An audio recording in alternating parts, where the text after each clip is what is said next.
Bueno, pues empezamos. Buenas tardes a todos y a todas. Bienvenidos al Colegio Oficial de Biólogos de Euskadi, el COBE. Yo soy Mariluz Iñarra, la responsable de la Secretaría Técnica del COBE. Bueno, ante todos agradecemos vuestra asistencia a este seminario web que se titula MacArthur y Wilson tenían razón, crónica de una expedición científica a Kerguelen. Y bueno, antes de empezar el webinar, siempre hago un poco de publicidad del COBE y os recordamos que en el Colegio de Biólogos celebramos de manera habitual y gratuita seminarios web que son de interés tanto para profesionales en biociencias como para el público en general. Y estos seminarios son posibles gracias a la colaboración desinteresada de los ponentes. Y bueno, además realizamos otras muchas actividades como organización de cursos con descuento para los colegiados, jornadas, defensa de la profesión, asesoría jurídica, ofertas de empleo, entre otras muchas actividades. Y os animamos a visitar nuestra web para que conozcáis estos servicios en cobeuskadi.eus. Y dicho esto, en el seminario de hoy tenemos el placer de presentaros a Arturo Lesegui, que es colegiado del COBE, es biólogo y profesor de ecología de la UPV. Y en este seminario Arturo nos va a contar su experiencia en una expedición científica en la que ha participado recientemente en el archipiélago de Kerguelen, en el subantártico francés. Esta expedición fue organizada por el Instituto Polar Francés y tenía el objetivo de estudiar la expansión y evolución de los salmónidos, que son especies introducidas hace 70 años en una región en la que no existían antes peces fluviales. Y bueno, os recordamos antes de empezar que podéis hacer todas las preguntas en el chat y al final de la charla, bueno, yo las leeré y el ponente las irá respondiendo. Y sin más, damos paso al ponente. Muchas gracias, Arturo. Gracias a ti, Mariluz. Gracias a todos por vuestra asistencia. El ponente intentará responder lo que buenamente pueda después. Em, Dejadme que comparta la pantalla. Creo que ahora está. Bueno, como os decía Mariluz, desde mediados de noviembre hasta mediados de febrero he estado en una expedición científica en Kerguelen. Ahora os explicaré un poco más dónde está. El hecho de que estaba en esa expedición, pues me ha hecho escaquearme de muchas de las reuniones que había del grupo de trabajo de renaturalización de ecosistemas y como penitencia me han puesto que os explicara lo que he estado haciendo. No sé si no se fían de que realmente estuve allá o qué, pero bueno. Entonces, os cuento un poco. El archipiélago de Kerguelen es parte de lo que en la República Francesa llaman las TAF, las Tierras Australes y Antárticas Francesas. No es un departamento, sino una zona en la que no hay ningún habitante y que tiene una legislación y bastante particular.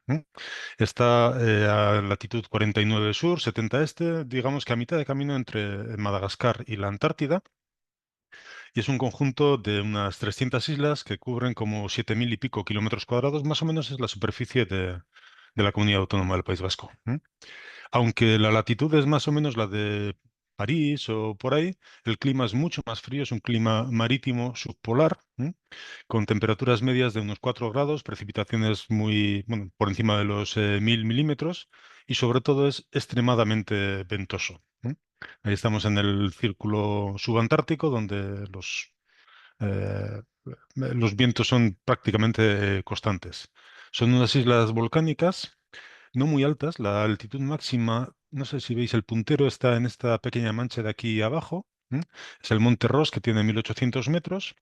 Pero esta otra mancha grande que veis aquí es una zona, un casquete glaciar que está como 1.400 metros y hay glaciares que llegan hasta el mar mismo.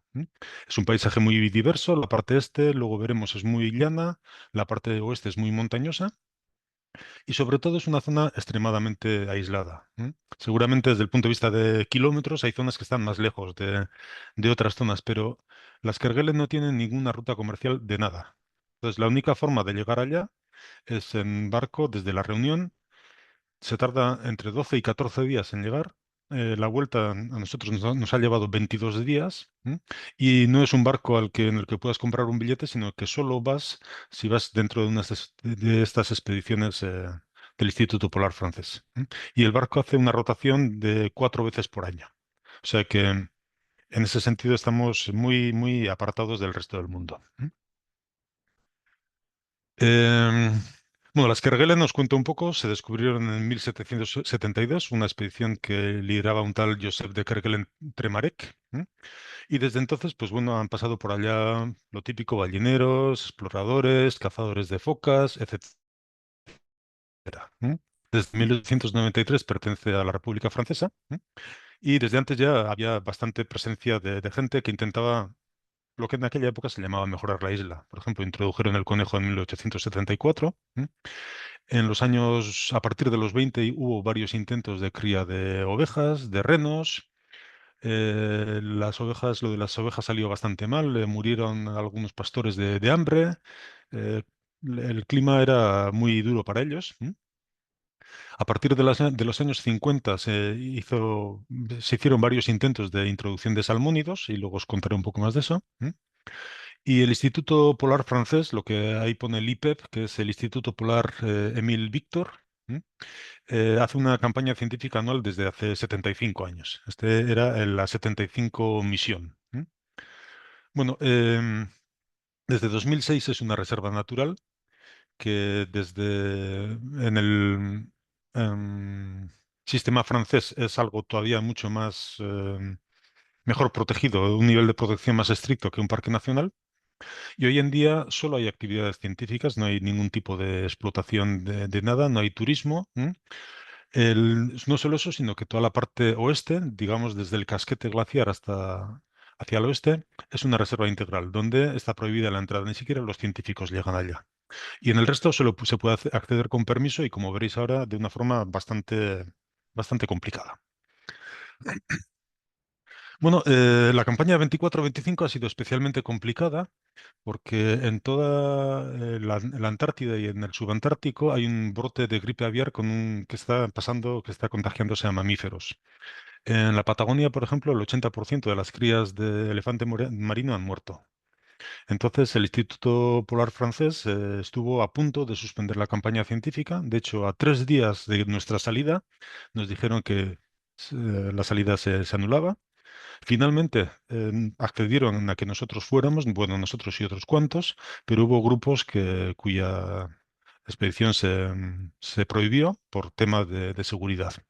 Y luego no se suspendió la campaña, pero sí que hubo muchos movimientos, muchas limitaciones a movimientos, seguridad, etcétera. La gente que trabajaba aquí tenéis, con elefantes marinos o con aves, etcétera, estaban obligados a llevar EPIs, todo tipo de medidas de seguridad.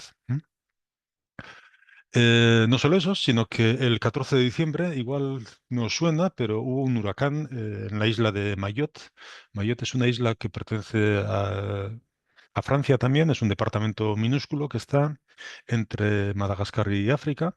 Es una isla muy pobre donde hubo unos desastres enormes. Entonces, em, el gobierno francés envió el barco Marion Dufresne con militares como apoyo.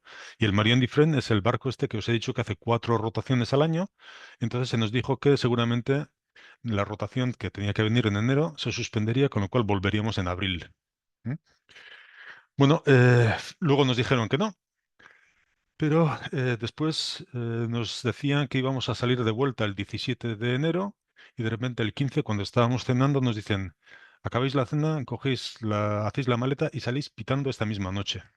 ¿Y por qué? Pues porque hay otra isla que está entre Kerguelen y La Reunión, donde hay una pequeña base científica con 31 personas y la isla se ha incendiado, las personas han sido rescatadas por un barco pesquero y entonces el Marion Dufresne tiene que ir a recoger a esta gente.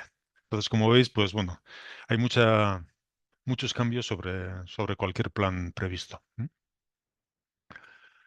Bueno, en el título hablaba de MacArthur y Wilson. ¿m? Sois todos biólogos, luego os sonará la biogeografía de islas, y todos hemos aprendido que las islas tienen una biota muy particular. Por un lado, hay muy pocas especies, muchas menos especies que en un trozo similar de continente. De las pocas que hay, una proporción alta suelen ser endémicas. También se habla de disarmonía, faltan grupos enteros. Normalmente en las islas no suele haber anfibios o no suele haber, bueno, suele haber más especies que sean muy buenas voladoras que especies que no sean tan buenas voladoras. Todo eso hace que haya nichos vacíos, que haya grupos de especies o que haya tipos de funciones que no estén ocupadas en los ecosistemas. También es curioso que muchas de las especies de insectos que hay en islas suelen ser ápteras, no tienen alas, y sabemos que en las islas suele haber muchas extinciones, porque las poblaciones son muy pequeñas, etcétera. Bueno, como sabéis, el año 1967, MacArthur y Wilson establecieron lo que llamaron la teoría de biogeografía de islas, en la cual intentaban explicar el número de especies que hay en una isla como el resultado de un equilibrio entre la colonización y la extinción. Tenemos un número de especies potenciales que podrían llegar a esa isla, son las especies que hay en el continente más cercano, por así decirlo. Inicialmente tenemos 0 especies. ¿eh? Por lo cual, cada especie nueva que llega, cada individuo nuevo que llegue, es una especie nueva en la isla. Luego tenemos una tasa alta de colonización. Por supuesto, alta o baja depende de la distancia a la que esté la isla.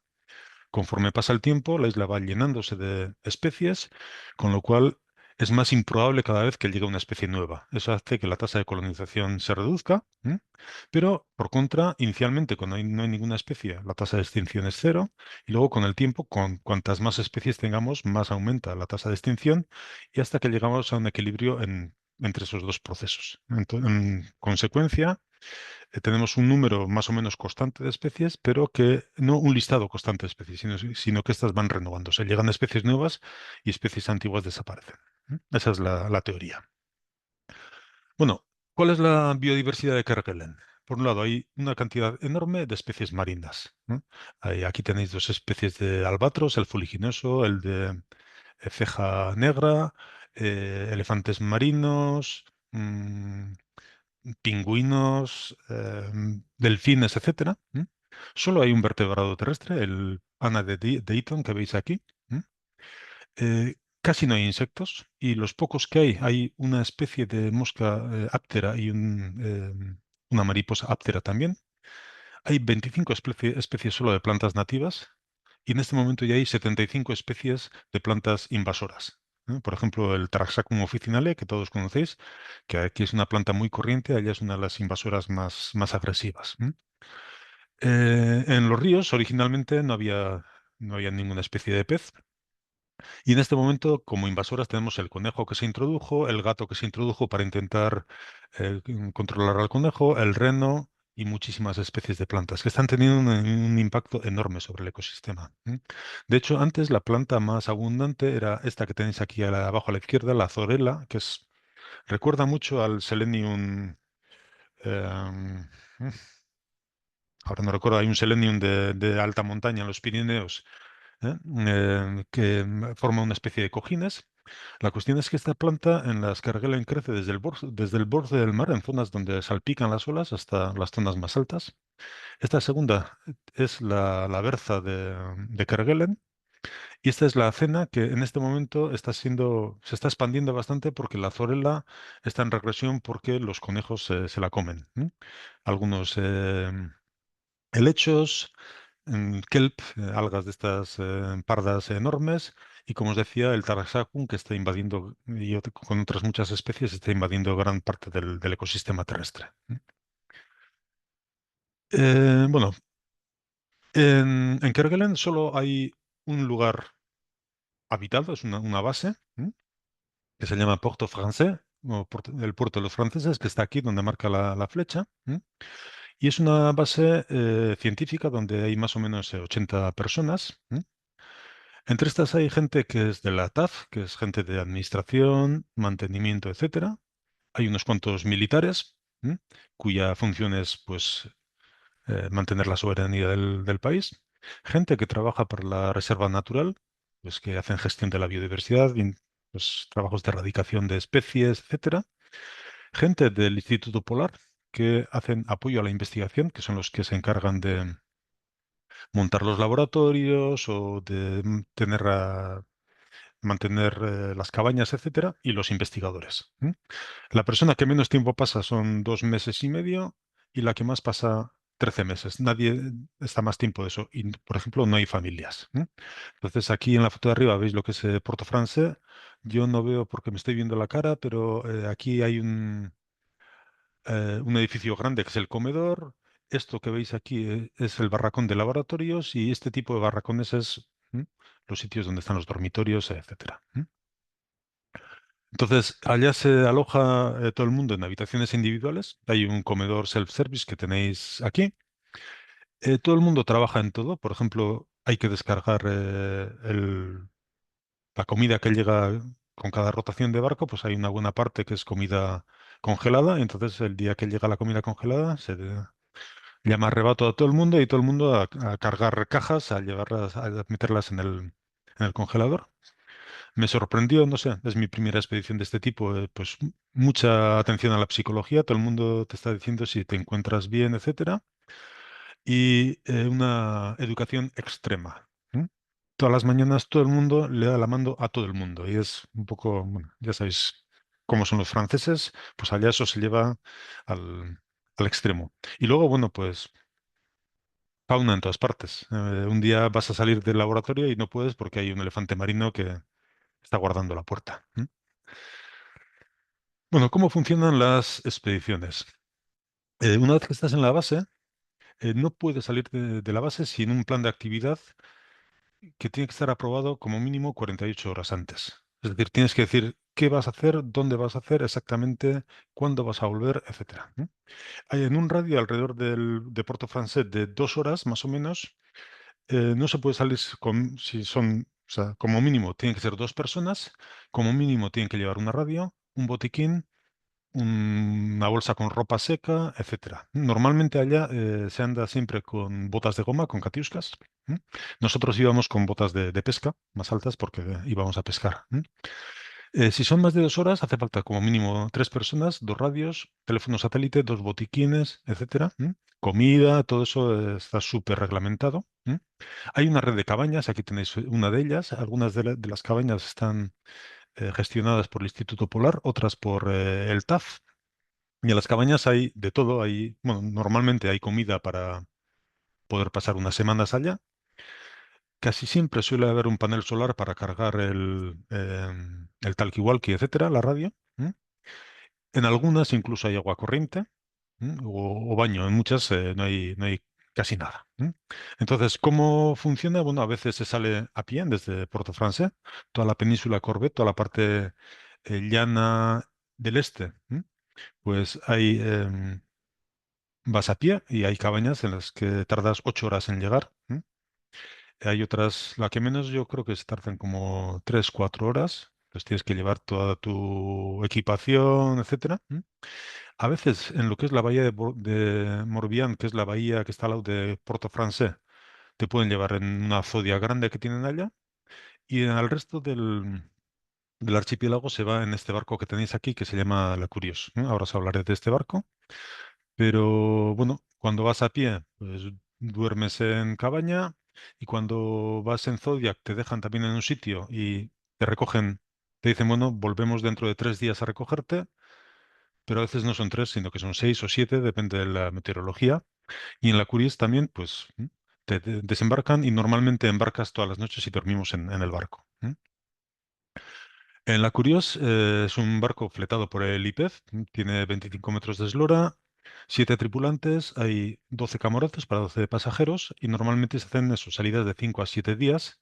Ya veis los botes que pega el barco, la mar es muy mala y solo para salir de Puerto Francia a cualquier sitio se tardan como 12 horas más o menos de rodear la península o rodear la parte sur hasta que ya llegas a los fiordos que, bueno, estás mucho más protegido.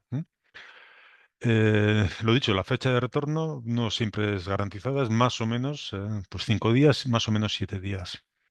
De allá, para desembarcarte, pues la cosa se complica bastante, a veces por la mala mar, a veces no se puede desembarcar y punto, y a veces también por el escaso fondo que hay en muchos de los fiordos. Entonces, a nosotros, como íbamos con botas de pesca, pues a veces, como veis aquí, nos dejaban igual a 300 metros de la costa y nos decían, bueno, a ver si conseguís llegar. Por supuesto, con el bidón, con comida y tienda de campaña por si hay que pasar una noche extra y con todo el material que teníamos que llevar nosotros.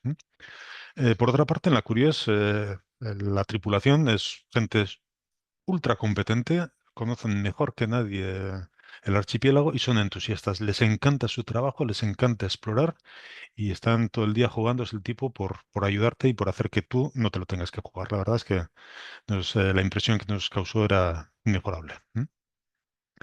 Bueno, os comento un poco del proyecto que teníamos. Es un proyecto que se llama Salmebol, Evolutionary Ecology of Kerguelen Island Colonization by Introduced Salmonids, que lo lleva Jacques Labon. Este es un profesor de investigación del INRAE en Sempere, aquí justo al otro lado de la frontera. Hay un instituto de investigación muy, muy fuerte. Y dentro de la UPV, la IP es Maite Arraita, es mi compañera de despacho que justo en este momento está de baja maternal y por eso ella no pudo ir. Bueno, no sé si lo veis, pero aquí había una foto con las cuatro personas que hemos ido este año de expedición. Bueno, lo que hace Salmebol es un seguimiento del frente de colonización de los peces. Bueno, aquí tenéis las 8 especies de salmónidos que se han introducido en Kerguelen a partir de los años 50. De las 8, dos, la trucha arcoíris y el salmón coho, han desaparecido y las otras se mantienen. La mayor parte de ellas, quitando bueno, y también un salvelino ha desaparecido, perdón. Quitando los albelinos que, bueno, en algunos sitios son bastante abundantes. La especie estrella es la trucha común, que está en expansión. Entonces, la gente del INRAE lleva muchos años estudiándolo, más de 50 años. Inicialmente, pues solo estaban estudiando cómo se iba expandiendo, pero tienen una cosa interesante que es que han recogido escamas de truchas durante estos 50 años. Y sabemos, hoy en día se pueden analizar genéticamente estas escamas y entonces podemos ver cómo ha ido evolucionando la población. Y la segunda parte del proyecto es, bueno, queremos ver cuál es el efecto que tienen los peces en el ecosistema. Porque como os decía antes, en los ríos no había peces. Entonces, el frente de colonización es un entorno muy, muy especial. Aquí tenéis cómo ha ido expandiéndose la trucha común. Los puntos negros son puntos en los que hay trucha común a lo largo del tiempo.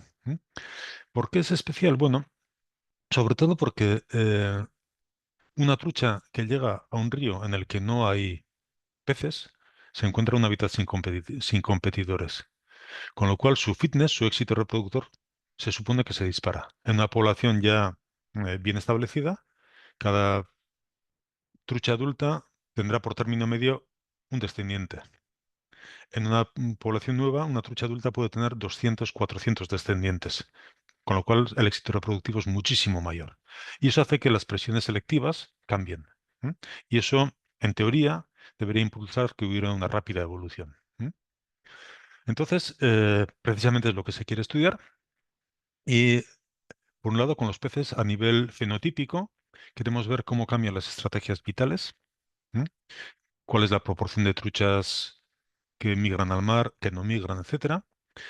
Em, Pensamos que habrá mayor tendencia a la dispersión y a la reproducción temprana en el frente de colonización, es decir, que las truchas que lleguen allá no necesitarán crecer mucho para animarse a reproducirse, sino que al revés intentarán reproducirse cuanto antes mejor para aprovechar ese elevado fitness. Y nos planteamos que tal vez haya más migración en ríos menos productivos, más migración al mar. ¿eh? Porque si en el río no hay mucha comida, pues puede ser buena idea irse al mar.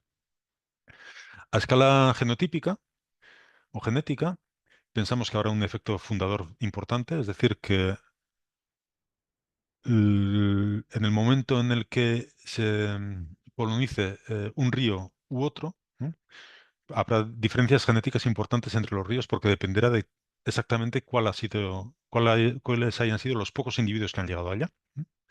Por otro lado, pensamos que en las poblaciones bien establecidas habrá adaptaciones locales, que las truchas de los ríos pues, de llanura y de los de montaña serán distintas, y también tal vez que pueda haber genes de resistencia o que los genes de resistencia estén más activos de resistencia al estrés, perdón, estén más activos en ambientes más duros.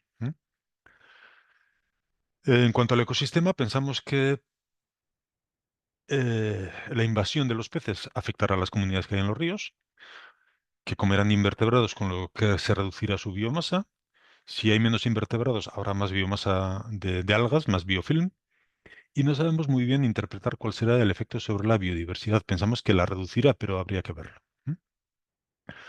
Y desde el punto de vista del ecosistema, pensamos que esta biomasa de peces, que parte de ellos van al mar y luego se reproducen en el río y mueren en el río, etcétera, están trayendo fertilizantes, con lo cual aumentará el metabolismo de los ríos, aumentará, como habrá más algas, más capacidad, habrá más capacidad de retener nutrientes, habrá también más, bueno, el ecosistema en general funcionará más rápido, con lo que habrá más emisiones de CO2. ¿M? Y una cosa que queremos ver es cómo está afectando a todo esto la retirada glacial, porque no os lo he dicho, pero el cambio climático allá es brutal y los glaciares están retirándose a mucha velocidad. Entonces pensamos que tiene que haber efectos sobre el carbono orgánico disuelto en el agua, conforme la cuenca se vaya vegetando, y también una mayor, se homogeneizará la variabilidad espacial que haya inicialmente. Bueno, todo esto es fácil de decir, es un poco más complicado de hacer. Trabajar en Kerguelen es bastante complicado. Por un lado, el calendario es impredecible, porque ya os diré luego, pero nosotros sobre todo hemos andado en la Curios y tú dices lo que quieres hacer, pero luego ellos te dicen, no, no, pues tú vas a ir tal día y vas a ir a tal sitio y con esta otra gente. Porque cada uno hace su carta en cero, pero ellos tienen, los del Instituto Polar, tienen que conseguir cuadrar las agendas y los deseos de mucha, mucha gente. Bueno, la lluvia y el viento son constantes. No hace mucho frío, hace 6 grados, hace 4, hace 7, pero con vientos de 150 grados y estando mojado, pues el riesgo de hipotermia yo creo que es más mayor que a temperaturas más bajas. Pasábamos menos frío el día que nevaba, por ejemplo.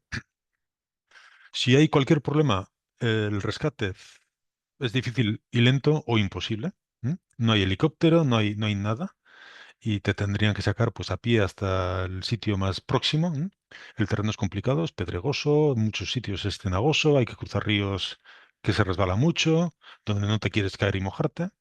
Tenemos que llevar todo el material de seguridad más científico encima, que en nuestro caso era pues cerca de 20 kilos. No hay cadena de frío, lo cual no, aquí normalmente las muestras las congelamos, allá no. No hay repuestos, tienes que llevar todos los repuestos posibles encima. La preservación, el transporte de muestras es pesado y complicado. Bueno, ¿qué tipo de trabajos hemos hecho? Bueno, para los peces hemos hecho pescas eléctricas, lo que los franceses llaman el método Dulery, es un doble pasada en cada tramo que marcamos. Todos los peces que hemos capturado los hemos medido, pesado, se les han extraído las escamas para luego hacer análisis de ADN y de ARN y se mira la esmoltificación. La esmoltificación es la metamorfosis que hacen o los cambios que hacen las truchas antes de partir al mar. Entonces sabemos cuáles van a partir y cuáles no. Como veis, siempre hay público cada vez que alguien hace pesca eléctrica. Em, en cuanto al ecosistema, por un lado analizamos la química del agua, pues, lo típico de temperatura, pH, conductividad de oxígeno, nutrientes en el agua. Eh, la biomasa y el eDNA del biofilm para ver cuál es la diversidad de algas, la biomasa y el eDNA de invertebrados. Medimos el metabolismo del ecosistema. Esto que veis aquí en esta cosa blanca es un oxímetro que dejamos en el río durante 24 horas y de la curva de concentración de oxígeno podemos calcular cuál es el metabolismo. Medimos la concentración de CO2 y podemos calcular cuáles son las emisiones. Para eso tomamos muestras de agua, las mezclamos con aire y luego analizamos cuánto CO2 hay en ese aire. Y también nos inventamos un bioensayo de retención de nutrientes. Veis aquí estos pequeños tuppers. Metemos ahí en cada tupper una piedra, ponemos agua de río a la cual le hemos añadido un poco la concentración de nutrientes, los incubamos en el río en oscuridad durante 1 hora y analizamos cuántos nutrientes quedan en el agua, es decir, cuánto se ha comido las algas que hay en esa piedra. Bueno, ¿qué hemos hecho? Eh, hemos muestreado 43 tramos, 13 que eran no glaciares y 30 que eran glaciares. Em, Hemos hecho una salida de 4 o 5 días a pie desde Puerto Francés a esta zona que veis aquí. Estuvimos en una cabaña aquí al lado. Y el resto han sido todos salidas de un día. Veníamos hasta aquí y volvíamos a Porto Francés, o veníamos a esta zona y muestreamos 3 o 4 ríos durmiendo todas las noches en la Curios. Entonces, los puntos rojos son los ríos no glaciares y los puntos amarillos son ríos glaciares donde estudiamos el trayecto, o el transecto, perdón, desde el final del glaciar hasta el mar. ¿Mm? Primeras impresiones. Bueno, las muestras llegarán en julio, o sea que todavía datos tenemos muy pocos, ¿no? Pero la primera impresión es que hay ríos que son muy diversos. Tenemos algunos arroyos turbosos. Aquí no se nota, pero todo esto es turbo. Te metes en barro hasta la rodilla o más. Y este arroyo tiene 20, 30 centímetros de anchura y tal vez más de 1 metro de profundidad. Muchas veces están súper encajados, son muy peligrosos, te puedes meter ahí en un aprieto.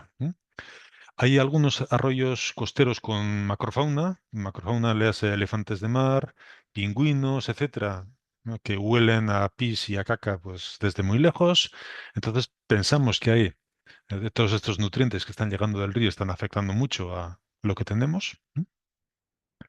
Hay arroyos que están a la salida de un gran lago, en el cual vemos un caudal muy grande, pero un cauce muy, muy estrecho, con mucha corriente, y no hay cantos rodados, sino que son sedimentos, grandes rocas angulosas y que no se mueven. Y luego tenemos también ríos de cauce único, más normales, digamos, pues, el típico río que tendríamos en Pirineos, etcétera, y ríos glaciares trenzados. En las zonas glaciares, los sedimentos que trae el glaciar hace que el río pues, forme múltiples cauces. En algunos de ellos, el glaciar está todavía activo, con lo cual el río es turbio, y hay algunos que eran glaciares hasta hace una década o menos y ya han dejado de ser turbios. El agua está súper clara y tenemos diferencias muy grandes. Segunda cuestión, los ríos están vacíos. Aquí, cada vez que te sientas en el borde del río, ves cosas. Revolotean insectos, te pican mosquitos, ves, no sé, ranas, sapos, todo tipo de cosas. Allá no hay nada. Eh, en el mar, en el borde del mar hemos visto algunas moscas.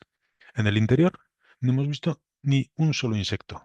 Creo que hemos visto en total 3 o 4 arañas, o sea que insectos tiene que haber alguno. ¿M? Pero no se mueve nada, no revolotea nada, salvo eso, los pingüinos, los elefantes de mar, ese tipo de cuestiones marinas. Pero en el interior no hay prácticamente nada, en ninguno de los tipos de ríos que hemos mirado. Y eso es parte de lo que se explica en la biogeografía de islas. Hay muchos nichos vacíos, hay muchas oportunidades para distintos tipos de organismos que, sin embargo, no están presentes. Como mucho, hemos encontrado algunos oligoquetos. A veces uno u otro, en algún río había bastantes oligoquetos y eso, claro, nos plantea qué demonios están comiendo las truchas. Esta es una trucha de río, esta no ha migrado al mar, lo sabemos por la coloración que tiene, y esta tiene 2 kilos. Entonces, lo que pensamos es que ahí hay un problema alimentario importante. Bueno, por contra, lo que hay es una cantidad enorme de biofilm, hay muchísimas algas, a veces hay una capa de más de 1 centímetro de espesor de algas. Y esto no se ve en la foto, pero esta de la derecha es un río glaciar que tiene un montón de limo, de esta turbidez esta harina glaciar que se llama, pero incluso ahí suele haber muchas, muchas algas, cosa que no esperábamos. Pensamos que en estos ríos turbios apenas habría algas. Los únicos ríos que hemos encontrado sin algas son los ríos glaciares no turbios. Y aquí tenéis una piedra de un río turbio, no se ve la foto, pero hay cantidad de algas, aquí no hay absolutamente nada. Y esto nos hace plantearnos hasta qué punto, bueno, en los ríos de llanura que haya algas es normal, suponemos que habrá bastantes nutrientes, los que vengan del suelo, etcétera, donde hay algo de vegetación. Son ríos abiertos, no hay bosque, luego llega la luz hasta el fondo y entonces pues las algas tienen buenas oportunidades, no hay herbívoros y tienen buenas oportunidades para crecer. En los ríos glaciares no nos esperábamos eso y entonces eso nos plantea, bueno, ¿cuál es el problema para que haya algas en los ríos sin turbidez? Y justo con nosotros ha habido un equipo de investigadores que estaban estudiando el efecto de la harina glaciar, esa turbidez que transportan los ríos hasta el mar en la proliferación de blooms algales. En en esta figura, en este artículo que se ve aquí, se habla también de que la harina glaciar es un potencial fertilizante para las algas. En concreto, hablan de que sí es importante por el hierro, que en el mar parece que el hierro es muy deficitario. Eso nunca se ha descrito así en los ríos, pero tal vez podría, o es el hierro o alguna otra cosa, pero parece que ahí donde hay harina glaciar hay algas, donde no hay, o hay nutrientes que vienen del suelo, o si no, no hay algas. Bueno, esto nos plantea qué es lo que está pasando con el cambio climático. Sabemos que están atrasándose muy rápidamente, retirándose muy rápidamente los glaciares. Hay constatación, hay estudios sobre eso, pero no se ha estudiado nada qué impacto tiene esto sobre la comunidad. Pensábamos, por ejemplo, aquí a la izquierda tenéis dos ríos em, turbios, y cualquiera pensaría que el río este de la derecha o este otro de aquí arriba son mucho mejores para los peces, para las algas, etcétera. Y sin embargo, no, vemos que casi no hay algas. Imaginamos que ahí habrá pocos peces porque hay poca comida. Entonces, nuestra sospecha es que conforme desaparezca la turbidez, desaparecerá también la fertilidad de estos ríos y puede haber una reducción en la biomasa de biofilm y en el potencial biológico de los mismos. Bueno, volviendo a la trucha, eh, en Kerguelen es muy curioso que el 90% de las truchas migran al mar. Normalmente en nuestras latitudes aquí suele ser como el 10% de las truchas submarinas van al mar, son lo que luego llamamos reos, y el resto se quedan toda la vida en el río. Entonces es justo al revés en Kerguelen. Y la esmoltificación, bueno, esta es una trucha que ya está preparada para irse al mar. Veis que la coloración es mucho más plateada, etcétera. Y esta es una trucha bastante grande, pero vemos truchas muy, muy pequeñitas que han esmoltificado muy rápido. Entonces, pensamos que esto puede ser una estrategia frente a la falta de alimentos. Si no hay suficiente comida en el río, vete al mar, engorda allá y cuando ya tengas suficiente masa corporal, vienes al río a reproducirte. Las truchas solo se pueden reproducir en los ríos. Pero, por otro lado, esta trucha está muy gorda. Entonces, nos cuesta un poco entender eso, ¿no? ¿Qué comen las truchas residentes? Sin duda, bueno, justo aquí no se ve, pero justo aquí había una trucha de más de 3 kilos que capturamos y eso. Nos parece que las truchas pequeñas, pues tal vez coman los oligoquetos que hemos hablado antes. A veces vemos que crecen bastante en los ríos que salen de lagos porque hay zooplancton y si no, tienen que ser necesariamente piscívoras, o sea que comerán alevines y juveniles de trucha. Y pese a todo, la expansión continúa. Estos son los ríos que hemos muestreado este año, donde hemos pescado este año. Em, los negros estaban ya colonizados, los otros no estaban colonizados y todos estos puntos rojos son nuevas colonizaciones, es decir, de hace 3 años. O sea que sigue expandiéndose la trucha, lo cual nos sugiere que, una vez más, efecto biogeografía de islas, hay un nicho vacío, no hay competidores, luego, aunque la comida no sea muy buena, etcétera, bueno, la falta de competidores compensa por la escasez de comida. Bueno, más cosas relacionadas con el trabajo en Kerguelen. Hemos interactuado mucho con otros investigadores. eh, en el Marine Different, que es el barco este que veis aquí, es un barco grande, 125 metros, y veis de todas formas los botes que pega. Hay sala de conferencias, todos los días había conferencias, etcétera, pero aparte pues hemos estado ayudando a otra gente, otros nos ayudaban, discutimos mucho con ellos, pues cuando hemos estado en las cabañas o en la Curios, etcétera, de vez en cuando había la oportunidad de ayudarles en sus trabajos, etcétera. Otra cuestión, pues que la ida y sobre todo la vuelta son muy largas, 14 días para ir y 22 para volver en un barco en el que poco puedes hacer, la verdad se hace bastante, bastante largo. Y eso es lo que tenía para contaros. Espero, si tienes preguntas o lo que sea, bueno, estas son las 4 personas que hemos ido. Este es Jacques Labón, el IP del proyecto. Sylvie Muratori, esta es una genética también del INRAE. Y Gael Bray es la becaria de estos otros dos. que está estudiando la evolución de las truchas en Kerguelen. Y dejo de compartir pantalla. Muchas gracias. Pues no hay preguntas, pero bueno, a ver si se animan.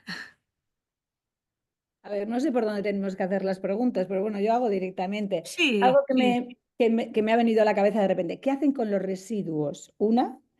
Y dos, ¿qué temperatura tiene el agua? Porque quiero decir que para las truchas y demás, ya sé que se están acostumbradas a agua fría, pero el moverse luego entre todos los diferentes, ¿no? A ver, los residuos, una parte se incineran in situ, muy pocos, y la mayor parte se llevan en barco a la reunión.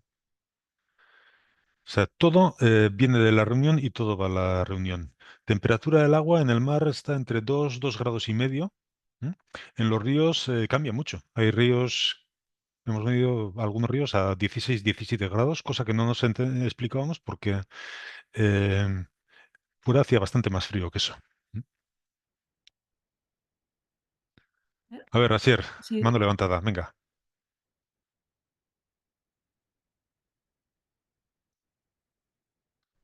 Asier Fullaondo, no se te oye, Asier.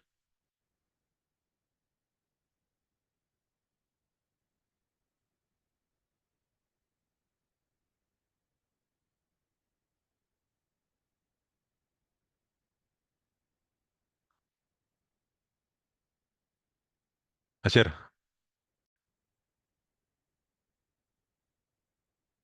yo sigo sin oírte. Idazten dago uste dut. Hay de escenaridad.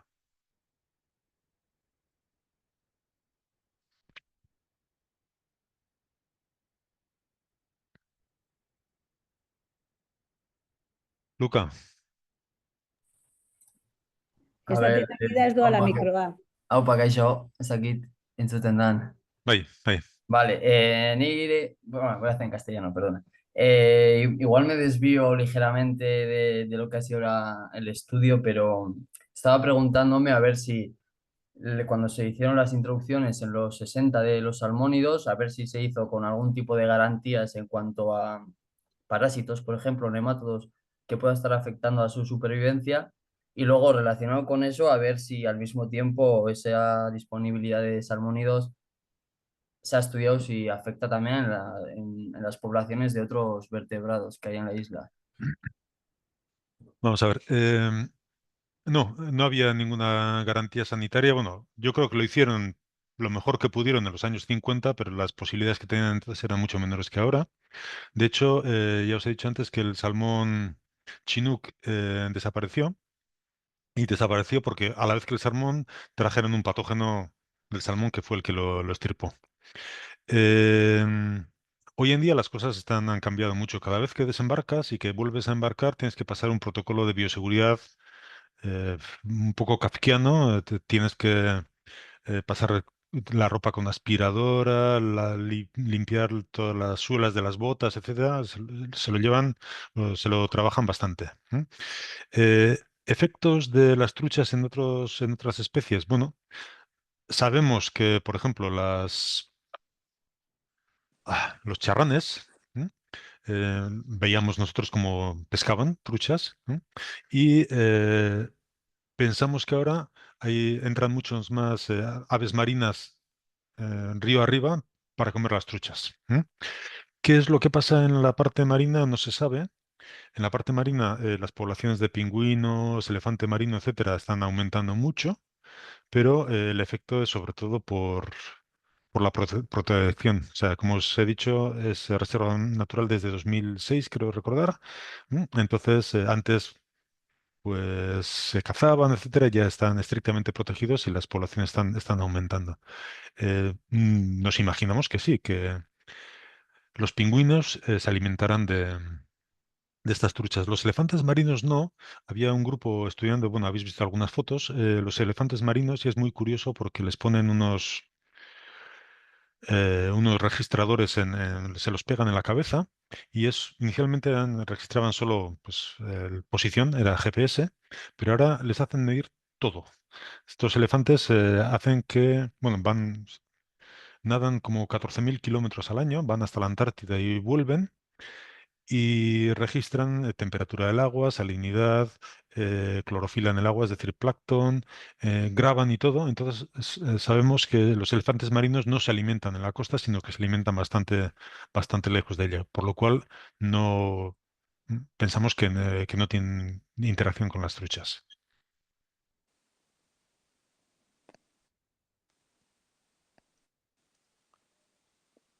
Kaixo, ¿Qué ha hecho? bai, hasier naiz. Oye, Ah, sí, Ray, otra. eso, aquí he conseguido arreglarlo el micrófono. Yo tenía una pregunta respecto a todo lo que habéis comentado de la evolución que se está dando y, bueno, pues los aspectos genéticos. ¿Cuál fue el tamaño de la población inicial que se introdujo y si se sabe inicialmente cuánta variabilidad había en esas poblaciones iniciales? Se sabe, yo no lo sé. Los genéticos son los de Sempere. Pero no hubo una sola introducción, hubo varias introducciones. Por cierto, las primeras truchas se llevaron desde Euskal Herria, desde la piscifactoría de Banca y al lado de Aldudes, y se llevaron varias veces. Entonces, ahí, bueno, había varias cepas o familias o diferentes, no sé en las peces cómo se llama esto. ¿M? Y luego se han hecho más introducciones. El número de individuos nunca ha sido muy grande, ¿m? Y el número inicial de individuos, por lo cual la variabilidad genética es bastante menor que la variabilidad genética que tenemos aquí. ¿M? Pero hoy en día con estos análisis genómicos, etcétera, pues están analizando genoma completo y creo que sí, que se están viendo a qué velocidad surgen nuevas mutaciones o nuevas combinaciones, etcétera. ¿M? Y otra pregunta, ¿cuál es que es por pura ignorancia, cuál es el ciclo reproductor de cuánto tiempo necesitan? ¿Una vez al año? ¿Cada 2 años? ¿Cómo? Las truchas se reproducen, bueno, cambia en función del salmónido. Los salmones del Pacífico se reproducen una sola vez. Normalmente nacen en el río, van al mar, pasan 3 años, 4, hasta 7 en función de la especie, vuelven al río, se reproducen y mueren todos. El salmón atlántico es parecido, pero algunos, como un 10 o 15% de la población, vuelven al mar y pueden reproducirse 2, 3 veces. La trucha se puede reproducir una vez al año, bueno, una vez al año. Depende de la temperatura del agua. em, Tienen que alcanzar un tamaño mínimo, pongamos, pues, no sé, el orden de 20 centímetros más o menos. Eso lo consiguen en agua templada en 2 años, en agua más fría, pues puede llevarles 3 o 4, pero una vez que ya están en esa edad de reproducción, se pueden reproducir una vez al año. ¿M? Las marinas van al mar a alimentarse y vuelven al río en invierno, a finales de otoño suele ser. Las del río pasan todo el año en el río. Entonces, estaríamos hablando de 50 generaciones, una Sí. cosa así. ¿Y creéis que 50 generaciones la presión selectiva es tan grande como para que se vean selección a nivel genético? Pues parece que sí. De hecho, hemos visto cosas curiosas. Por ejemplo, eh, no he contado muchas de las cosas que han estado haciendo esta gente del INRAE, pero han hecho traslocaciones de truchas. ¿M? De, de truchas con orígenes distintos. ¿No? Orígenes distintos, todas eran truchas francesas, pero de distintas zonas de Francia. ¿M? Y estaban establecidas en Kerguelen y luego las han traslocado. Y se ha visto, por ejemplo, que hay una selección sexual muy fuerte en algunas de estas poblaciones. Luego sí hay presión selectiva, no necesariamente del medio ambiente asexual, pero posiblemente también la sexual. Y luego, como decía, los ríos son muy distintos. Entonces, el genotipo adecuado para los ríos más llanos y más cálidos del este tiene muy poco que ver, pensamos, con el fenotipo más adecuado para los ríos glaciares del oeste. Entonces, la esperanza es que sí, que aunque no sean muchas generaciones, haya cambios. Es que ricasco, Arturo. Zergatik.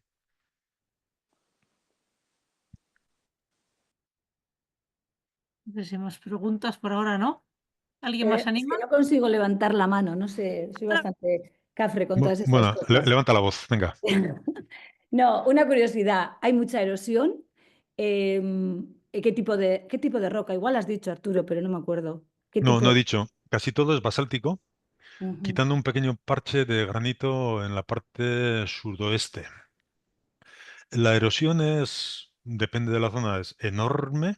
mm, De hecho, en el Monte Ross, que es la parte sur de la parte suroeste, digamos, hay una montaña de 1800 metros de altitud y hay un glaciar muy grande que llega hasta el mar y no se ve hielo. El glaciar está totalmente cubierto de rocas. Este es un mar de rocas debajo del cual corre el hielo. En la parte este, también la erosión es bastante grande porque hay muchas zonas poco vegetadas, zonas que son o antiguas morrenas o no hay bosque. Entonces, hay algunos sitios en los que hay pues bastante cobertura de herbáceas, pero hay muchos sitios desnudos y entonces sí, hay bastante erosión. y otra. Las truchas van colonizando de acuerdo a qué va con la corriente, o sea, qué patrón, ¿no? O no tienen patrón, no sé, es que no me acuerdo en la imagen que has puesto. Si saben o no sé, vamos, curiosidad, ¿eh? Curiosidad. Pues parece que bueno, se van alejando poco a poco del río en el que han nacido y lo que encuentran más cerca, pero a veces hemos visto que se han saltado un río y han ido al siguiente. Entonces, pues parece que hay un aspecto de estocasticidad, de suerte, ¿m? En todo esto. Yo tengo una pregunta, creo que respecto a estos también. ¿Las truchas que van al mar luego vuelven siempre al mismo río o van cambiando de río? Porque si vuelves al río donde has... O sea, quiero decir, una trucha que ha parido en un río, si vuelve a ese mismo río, se van a comer a sus propios hijos, ¿no? Bueno, Tendrás que cambiar. en general, en Europa creo que son bastante fieles al río en el que han nacido, igual que los salmones, pero bastante no quiere decir totalmente. Aquí también los salmones de vez en cuando buscan un río distinto o se equivocan, no sabemos interpretarlo muy bien. En Kerguelen no lo sé. No sé si hay datos genéticos para afirmar uno u otro, pero lo que vemos es que la expansión es muy rápida. Luego, eh, definitivamente hay truchas que van a ríos en los que no han nacido. Y luego, el tema del canibalismo en la trucha da para mucho. Pero esta gente del INRAE lleva muchos años estudiando el comportamiento reproductor de la trucha y ves habitualmente truchas que comen los huevos que acaban de fertilizar. Entonces, bueno, ese tipo de cosas pasan, o sea, no sé, no hay, no hay un reconocimiento paternal que te diga esto no lo comas. Ujú. Vale. Bai, bueno, me lanzo. Bai, eskerrik asko, Arturo. Sí, yo, como has dicho, ¿no? Bueno, pues es evidente, ¿no? Que tenemos el cambio climático. Además, has visto cómo los glaciares, ¿no? O sea, van en retroceso muy rápidamente. Pero yo quería preguntarte, a ver, con lo que habéis aprendido, si podéis o si podrías traslocar alguna información de nuestra zona, ¿no? O sea, cómo podrías conectar un poco lo que habéis estudiado allí con nuestra zona. Bueno, lo que vemos allá es que, aunque sea un sitio donde llueve mucho, etcétera, por ejemplo, ya hay muchos ríos que se han convertido en temporales, que llevaban desde hace 100 años no se habían secado y ahora empiezan a secarse. ¿Mm? Eh, lo cual quiere decir que los cambios se van acelerando. O sea, inicialmente dices, bueno, pues hemos tenido un verano seco y el río ha estado muy bajo. No, no, es que se secan del todo muchos ríos en zonas oceánicas, ¿no? Donde en principio no deberían secarse. Y luego, claro, esto es difícil extrapolar lo que pasa en Kerguelen porque allá, en este momento, yo creo que para la mayor parte de las especies, el cambio climático es un problema menor. El problema fundamental allá son las exóticas, las invasoras, para las plantas, para los animales. Por ejemplo, ya os he dicho, hay gatos, hay ratas, hay ratones, y estas tres especies el Instituto Polar está haciendo y la Reserva Natural están trabajando muchísimo intentando erradicarlas, porque la cantidad de crías de albatros, etcétera, que se comen es enorme. Entonces, cuando se consiguen erradicar, vemos que estas poblaciones de aves, por ejemplo, ¿eh? eh, aumentan muy rápido. En cuanto hay algún predador de estos, otra cosa también que se aprende en estas islas es que las especies, los animales de las islas son muy tontos. O sea, no tienen em, mecanismos de defensa. O sea, ves un albatros en el nido, te acercas, lo tocas y no se mueve. ¿Mm? Y nosotros vamos con buena intención, pero un gato no va con buena intención. Pero bueno, yo creo que también es un toque de atención. Sí, el cambio climático es muy problemático, las invasoras también, ¿eh? Que se nos olvida muchas veces. Luca, Opa, Barriro, beste galdera bat. Yo me preguntaba también, a ver, ahora que estaba Mayor comentando del tema del cambio, si se ha estudiado en cores de hielo de los glaciares o en las turberas, cómo ha podido cambiar, por ejemplo, en los últimos 20.000 años la estructura vegetal o de la isla, de lo que sea. hay algún estudio, pero no mucho. Cores de hielo no son muy profundos, entonces no da para mucho. Y luego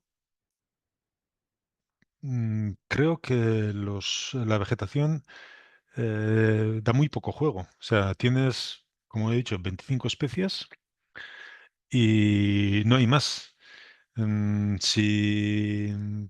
Si desaparece alguna, desaparece, pero no pensamos que hace unos cuantos años que los glaciares estaban más extendidos, no habría más especies. En todo caso, habría menos. Entonces, y luego cambios de abundancia o de cobertura de algunas especies frente a otras, sí, eso se ha visto, pero sobre todo relacionado, como decía, con especies, con la presión del conejo y con especies ahora de plantas invasoras. Y luego, no sé, en las turberas, etcétera, la verdad es que no estoy muy al día de lo que se ha hecho, pero incluso aunque se tuvieran cores, con tan pocas especies que producen polen, pues no sé si habría mucha posibilidad de interpretar cambios climáticos. Diría que no. Arturo, yo quería preguntar a ver qué efecto tiene la megafauna en los ríos de la zona y a ver si es diferente dependiendo del río. Porque me imagino que, por ejemplo, los elefantes marinos y tal se acumularán más en las zonas de costa. Sí, bueno, pensábamos eso. A veces entran 2 kilómetros. Y es curioso porque los ves andar, bueno, andar, reptar, no sé muy bien lo que hacen. Y hacen 10 metros y se quedan derrancados, no pueden seguir, no pueden andar más de 10 metros. Y sin embargo llegan hasta 2 kilómetros. Y pensábamos, pues tiene que tener un efecto enorme. Es, hay un efecto físico evidente, o sea, ves que el río por el que han reptado los elefantes, ves los caminos que han hecho, la senda de los elefantes se ve allá, pero por ahora no hemos visto gran diferencia en las comunidades de invertebrados.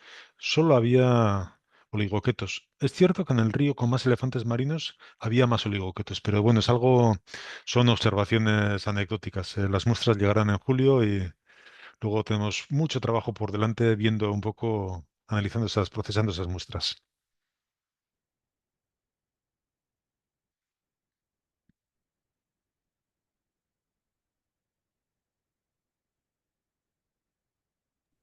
Y bueno, sin más, ¿qué sensación has tenido al estar allí? Porque, no sé, me imagino que los sonidos, yo siempre digo, yo con gente que ha ido, digo, tiene que ser impresionante el sonido, el no oír, aunque es verdad que teníais mucho viento, ¿no? O sea que eso tampoco ayudará mucho. Bueno, dentro de casa el viento era brutal, el sonido. Yo tenía especialmente una habitación especialmente mal orientada, y entonces tenía un ruido de viento enorme. En cuanto sales, es el ruido del viento, sí, y luego el ruido de los elefantes marinos. Están todo el día como sonándose los mocos, pero suena como si estuvieran tirándose pedos y echando revueldos constantemente y peleando entre ellos. Sí, en la base había una colonia de juveniles sobre todo y les encanta jugar a pegarse. ¿Mm? En cuanto te vas un poco hacia el interior, prácticamente no hay nada.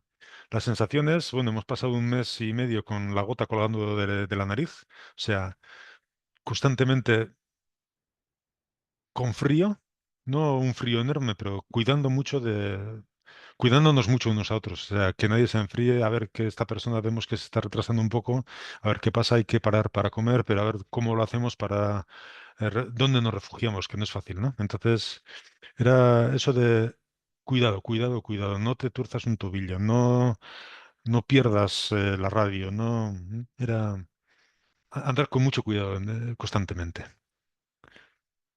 Y ya. Opa, Arturo, has mencionado que había gripe aviar y me preguntaba si está afectando mucho a las especies de aves de la isla. Os quería contar al principio, pero se me ha pasado. El barco este que hace la rotación va de la isla de la Reunión, tarda unos 10 días en llegar a la isla de Crozet y ahí había una mortalidad enorme en dos especies de albatros y en elefantes marinos. En Kerguelen han detectado, había un grupo, los ornitólogos, etcétera, los han puesto a todos a trabajar en esto y estaban constantemente estudiando distintas colonias. Y entonces han visto, la gripe estaba allá, había de vez en cuando algunos pájaros muertos, alguna cría de elefante marino también muerta, pero poca cosa, no parecía grave. Y en la isla de Ámsterdam también, que es una isla que está a mitad de camino luego en la vuelta entre Kerguelen y Reunión, y ahí también había bastante mortandad y sobre todo en una especie de albatros que es endémico, y eso era más preocupante. Vale, es que ricasco. Zoratek.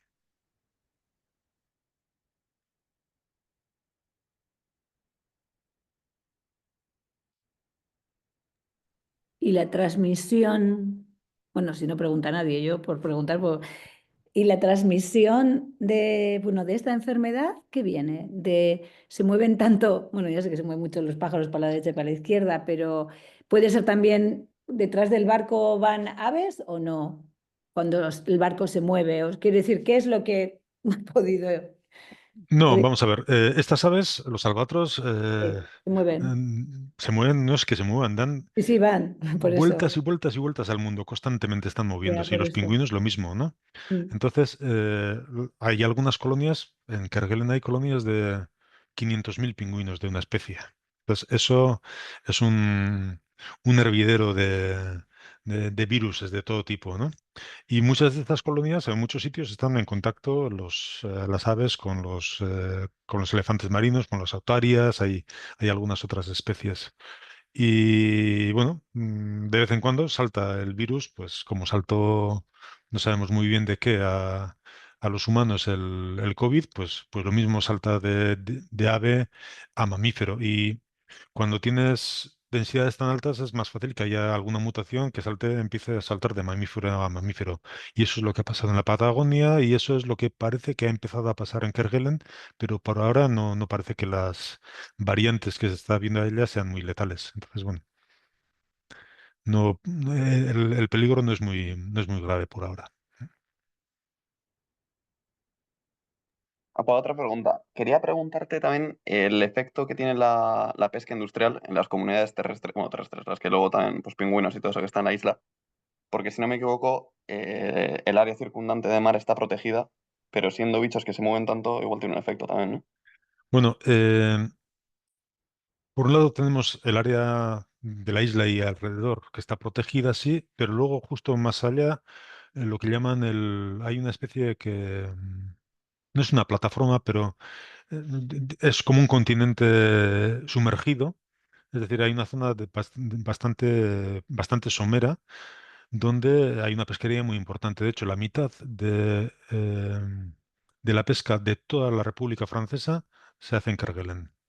Y por cierto, Francia es el segundo país con más kilómetros cuadrados de mar, ¿no? El primero es Estados Unidos, el segundo es Francia. Y aun y todo, la mitad lo pescan en Kerguelen. De todas formas, en este momento van cambiando de especies. En este momento están pescando un pez grande que le llaman la leguín y es un pez bentónico, no sé de qué familia es, la verdad es que yo no lo conocía, y lo pescan con palangres. Palangres de 4 kilómetros, esto es un hilo con miles y miles de anzuelos. Y es curioso porque cuando están sacando los palangres, van los cachalotes y las orcas y roban el pescado que está enganchado en estos anzuelos. Y de hecho, en este momento las orcas están robando casi la mitad del pescado capturado. Entonces, no parece que los pingüinos y elefantes marinos estén pasando por ningún problema en este momento. Sus poblaciones están aumentando y parece que la pesca en este momento le está favoreciendo a las orcas que han aprendido no solo a robar el pescado, sino que además dicen que saben distinguir los barcos, que conocen el barco donde tengan un mejor patrón de pesca y van específicamente detrás del mismo. O Es sea que saben bastante curioso. soltarlo del palangre. No se llevan el palangre. Tiran y creo que la cabeza del pez queda y el resto se lo llevan. Qué ricasco.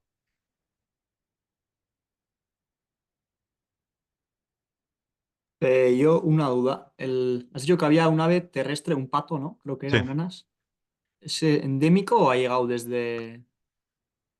no es endémico. Hay más islas subantárticas. ¿M? De hecho, de las plantas también, la mayor parte no son endémicas de Kerguelen. Hay unas cuantas especies que son subantárticas. Una que os he enseñado, la acena, tiene unas semillas que se te pegan en los calcetines, no hay forma de quitártelas de encima y se ve que es una adaptación para ser transportadas por los albatros. El pato este en concreto es el Anas itoni, el ana de Eaton, y es un pato muy, muy, muy buen volador que también puede posarse en el mar y podría sobrevivir de esa forma. Pero no es solo de Kerguelen, sino en otras islas, bueno, cercanía. Otras islas que están a unos cuantos cientos o pocos miles de kilómetros de Kerguelen. Ya. Bueno, es que estaba pensando a ver cómo puede llegar un insecto hasta allí. Claro, el insecto que llega desde, ¿qué? ¿Desde Sudáfrica. Llega desde Sudáfrica, llega Y, desde... Sí, y ahí no hace frío, ¿no? O sea, te quiero decir, la temperatura no... El insecto que llega desde Sudáfrica se muere. seguramente No- sí. Bueno, una cosa que encontré en un contenedor del Instituto Polar era una salamanquesa disecada. No sé de dónde vendría, me imagino que de la reunión también. Y me pareció una salamanquesa europea, me imagino que no, que sería alguna especie em, de la reunión, pero mm, puede que ahora empiezan a llegar insectos en los barcos. De hecho, ya hay unas cuantas especies de coleópteros que son invasoras. O sea, cualquier cosa nueva allá se hace invasor.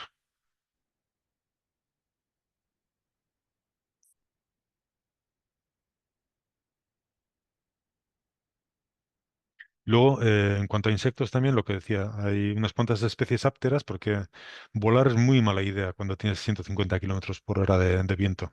Acabas fuera de la isla en segundos.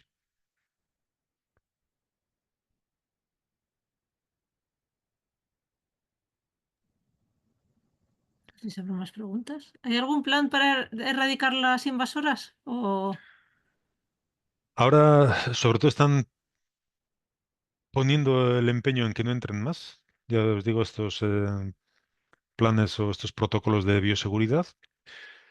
Em, los militares que hay allá, parte del trabajo que tienen es matar gatos, los matan a tiros. En su época empezaron a poner trampas para gatos. Eran unos cepos así bastante tétricos. El problema es que también caían, por ejemplo, los escuas. Los escuas, ya sabéis, esta especie de gaviota grande, hay por todas partes y son ultra curiosos. A nosotros nos robaron un oxímetro y se lo llevaron. Y entonces, pues, para evitar estas muertes accidentales, ahora los están matando solo a tiros. Pero lo que están intentando es reducir su densidad cerca de las colonias de reproducción más importantes. Fuera no. Los conejos intentaron, de hecho antes era libre matar conejos, etcétera, pero hubo algún accidente de caza y ahora lo han prohibido.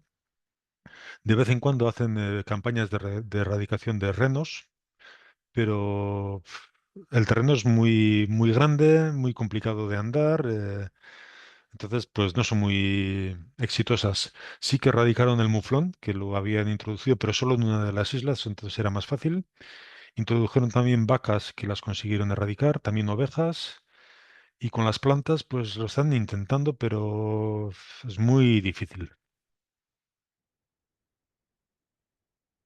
Sí, pero disparando, ¿qué tipo de perdigones o me da igual están utilizando? Porque, Para ¿no? los gatos usan un rifle con mira telescópica y calibre 223. Sí, pero ¿qué es lo que tiran? Porque el problema es, Balas de guerra. ¿eh? ¿De? De guerra. Ah, digo porque luego a la vez igual contaminan. A ver, no sé, es que... Bueno, sí, pero el plomo que tiene una bala para matar a un gato es poca cosa. Mm. Ya, pero si tiran mucho... Bueno, Ya, no no sé, sé. no sé. No, Bueno, tampoco hay tantos gatos. O sea, un día normal ves 500 conejos y 4 gatos. ya. Porque claro, los conejos tienen que tener madrigueras. Sí, sí. Los conejos No minan pueden ir a todo. por las madrigueras, no. Igual no es fácil, no sé. Está todo minado. Hay zonas, Sí. uno de los peligros es que te partas la pierna por Por un agujero, claro. meter la pierna en una madriguera de conejo. Mm.